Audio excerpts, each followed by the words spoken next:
Condition है शायद।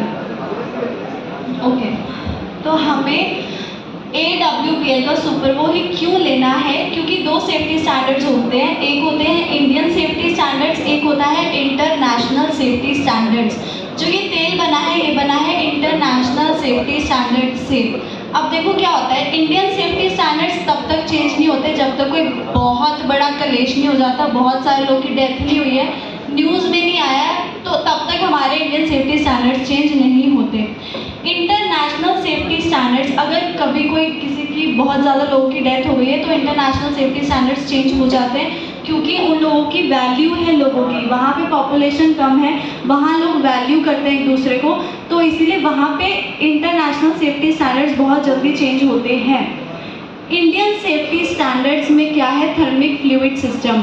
International safety standards में क्या है? Thermosiphon system.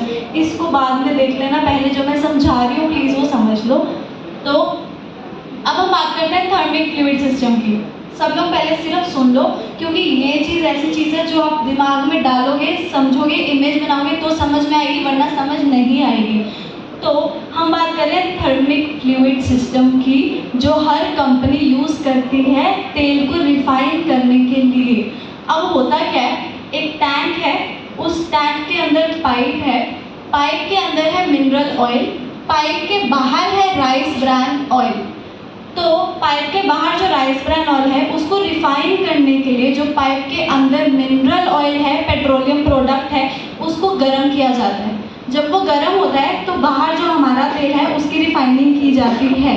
अब ये बाकी कंपनीज इसको यूज़ कर रही हैं। इसमें प्रॉब्लम देखो क्या है, इसमें प्रॉब्लम ये है, इसमें थोड़ा रिस्क है। रिस्क क्या है? अगर पाइप में कोई लीकेज हो जाए तो जाहिर सी बात है पाइप में 2 साल 3 साल के बाद लीकेज तो नहीं होगी, क्योंकि इतना तो कंपनी भी ध्यान रखती है। बट रिस्क ये है कि इफ़ इन केस पाइप में लीकेज हो जाए तो क्या होगा, हमें पता ही नहीं लगेगा, हमारे तेल में मिनरल ऑयल आ चुका है और हम वो तेल ले लेंगे।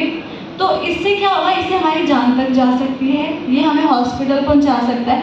तो इसमें रिस्क है, और रिस्क हम ऐसे ही नहीं बोल रहे हैं, रिस्क है। 1979 में जापान ताइवान में ऐसा हुआ था कि लोगों ने ये तेल ले लिया था क्योंकि कंटामिनेशन हो गई थी। उन्होंने थर्मिक फ्लूइड सिस्टम यूज़ करके ही तेल को रिफाइन किया था। तो कुछ लोगों की डेथ हुई थी, कुछ लोग हॉस्पिटल में एडमिट हुए थे, और उसके बाद ही उन्होंने चेंज किया कि नहीं, हमें थर्मिक फ्लूइड सिस्टम यूज़ नहीं करना क्योंकि इसमें रिस्क है। तो इंटरनेशनली लोगों ने डिसाइड किया कि हम यूज़ करेंगे थर्मोसाइफन सिस्टम। अब थर्मोसाइफन सिस्टम क्या करता है? सेम ही चीज़ है, टैंक है, टैंक के अंदर पाइप है। अब पाइप में क्या है? पाइप में है स्टीम, भाप। भाप से हमारे तेल की रिफाइनिंग होती है। आप सोच सकते हो अगर भाप से हो रही है तो जाहिर सी बात है उसमें कोई रिस्क तो होगा ही नहीं। तो हमारी कंपनी एक पहली ऐसी कंपनी है जिसने इंटरनेशनल सेफ्टी स्टैंडर्ड से इस तेल को रिफाइन किया है,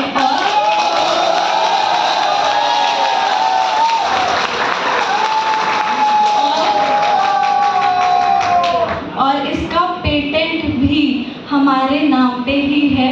तो ये एक्चुअल में बहुत अच्छी बात है कि सिर्फ हमारी कंपनी ने ये स्टेप लिया कि किसी को कोई रिस्क ना हो, और ये तेल अगर आपको मिले तो प्योर ही मिले, तो ये बहुत अच्छी बात है। और एक और चीज़ जो अच्छी है वो है कि इस तेल में ओरिजिनॉल बहुत ज़्यादा है। ओरिजिनॉल क्या है? वो एक एंटीऑक्सीडेंट ही है। अभी मैंने आपको एंटीऑक्सीडेंट के फ़ायदा बताया कि वो बुढ़ापे को दूर करता है। तो वेलकम।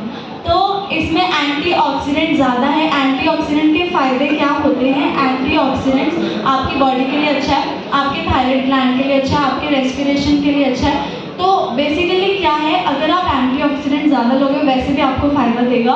और इसमें ओरिजिनॉल कितना होता है? 1400 mg तक ओरिजिनॉल इस तेल में पाया जाता है, इसीलिए ये तेल ज़्यादा अच्छा है।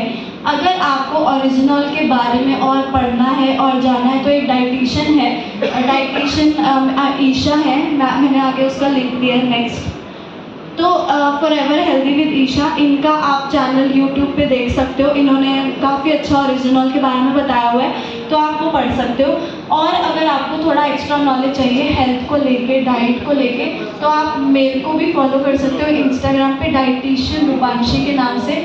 अगर आपको इंटरेस्ट है कि आपको हेल्थ के बारे में बहुत सारी चीज़ें जाननी है तो that's it. Thank you so much. But जाने से पहले मैं 2 चीज़ें और एक्स्ट्रा बताना चाहूँगी जो इससे रिलेटेड नहीं है, जिससे आपको हेल्थ में फ़ायदा मिलेगा। वो क्या है?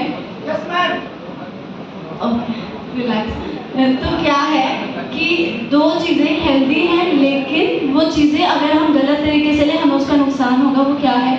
एक है लौकी, एक है बादाम।